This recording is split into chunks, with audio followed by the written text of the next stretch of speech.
Hi everybody, Julie Ebersol for ellenhutson.com. Welcome to Hello Monday. Today I'm going to be sharing a technique for using microbeads in your card making. Now I'm primarily working with a die cut today, but you could actually stamp your image and color it any way you want and apply this same process to get the beads over the top of the image. I'm going to start by taking some 80 pound Neenah Solar White, and you could do it with 110 pound as well, but it works just as well with 80 pound. And I'm going to take my ink blending tool and some distress inks. I've got crushed olive here, and I'm also going to add some seedless preserves. And I'm not trying to blend the two colors perfectly together. I'm just adding the color in different intensities. It's going to be more intense in some areas and lighter in others, but the point is I want to get these two colors down on there, and when I die cut through it, I'm going to let these colors kind of overlap and transition from one to the next. But it does not have to be a perfect smooth blend, and it doesn't have to be applied very dark. It's just whatever you're looking for. I wanted to go for kind of a lighter, softer color. Now that I've got all my ink applied, I want to put some adhesive over the top of this. So I'm going to sandwich it here in between a piece of double-sided adhesive. This is sheet adhesive by Be Creative. And I'm going to go ahead and sandwich that in there, get that adhesive laid over the top, and then I will trim off any excess that's overhanging. I've got my Big Shot set up here, and I've also included the metal shim down underneath the bottom cutting pad. And then I'm going to go ahead and tape the diamond-shaped die from the U-Rock die set right there on top of it. And it's going to slip and slide around a bit because of the wax coating of that adhesive liner. So I'm going to use some washi tape to keep it in place as I send it through the Big Shot. And I'm just going to crank it through. I'm actually going to send it through a couple times because I want to make sure I cut all the way through. And then I'm going to remove that shape and send it through the Big Shot one more time without the rest of that paper surrounding it. So I'm going to remove the negative and keep this piece right here and go ahead and send it through the Big Shot again a couple times because I want to make sure I'm cutting through that liner paper. And that liner paper is kind of thick and it's kind of waxy coated, so I just want to make sure I get a good clean cut through that liner paper.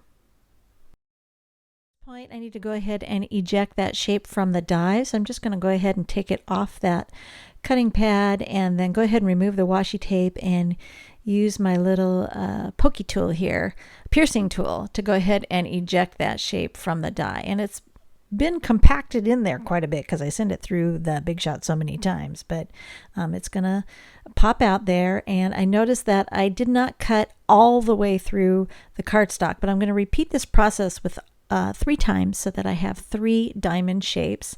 And because I could not get through that cardstock layer there, I went ahead and tested it just to make sure.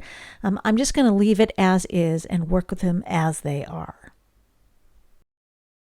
Now I've got another piece of 80 pound Neenah Solar White, and I've actually trimmed it down so that it is 4 inches by 5 1/4. So I've taken 1/4 of an inch all the way off a quarter sheet, and I'm planning my layout here. So I've placed the dies inside there, and I'm going to take some sentiments from the set called Spread the Sparkle, because I thought they would go with this nicely. So I'm just going to go ahead and continue planning my layout and get everything positioned in place, close the lid on the Misty to get those stamps mounted, and then I can go ahead and start inking up.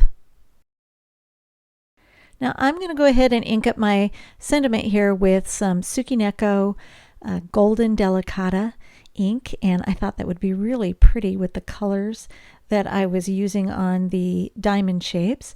And I'm just going to go ahead and impress that, and then I'm going to re-ink it a second time just to get a real saturated shimmery gold impression there. So that's the great thing about using the Misty for this. This is the mini Misty, which I love using for my sentiments.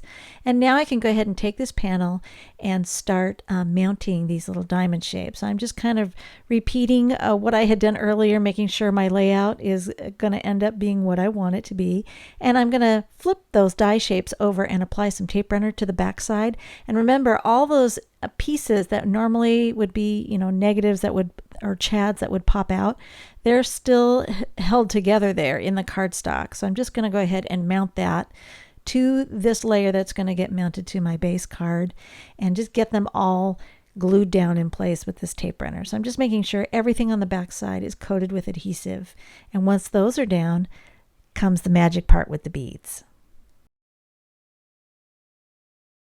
I'm going to use my tweezers here to remove the liner paper only from the framework of the diamond die cut shape and expose all that adhesive. And then I'm going to take some gold foil. This is the iCraft Deco foil.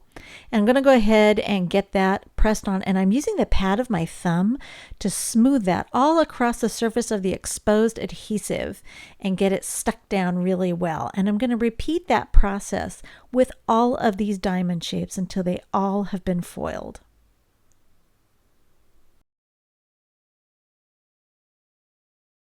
Now the next step is to take my tweezers and get in there to remove the rest of those liners from the adhesive from the interior parts of that diamond die cut shape. And I'm going to do this with all of the shapes so that all that adhesive is exposed, and I can go ahead and start spooning those micro beads right over the top. Now these beads come in a nice small jar, and I just go ahead and I get lots of them because I love these beads. I use them for shaker cards and everything, but I like to keep them in a plastic container because it's just easier for me to work with them that way. Once I have those all over in that sticky adhesive, I'm going to take the liner that I saved from the previous sheet adhesive piece that I used, and I'm going to use that to put over the top of those glass beads, and I'm going to use the pads of my fingers to just burnish those beads down into that adhesive, make sure that they're stuck in there really nice and firmly. And I just wanted to show you a close-up detail view of these beads and how it looks with the foil. I think it's a great combination. I think it looks so pretty and elegant this way. Now, when I got done, I went ahead and mounted this to my base card, which is just a standard A2 card front, 4 1/4 by 5.5 inches.